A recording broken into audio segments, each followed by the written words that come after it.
বলবো মানে বড় ভিডিও বানাতে পারছি না, মানে অনেকে দেখবা বড় ভিডিও দেখে না আবার, তাই ছোট ছোট করে ভিডিও বানাচ্ছি আমি। দেখো একবার মানে কি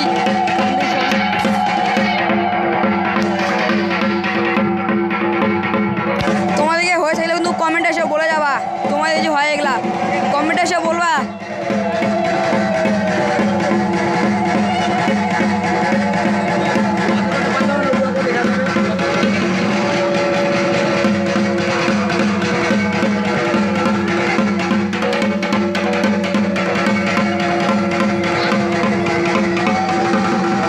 এটা আমার দোস্ত সবচেয়ে ফেভারিট,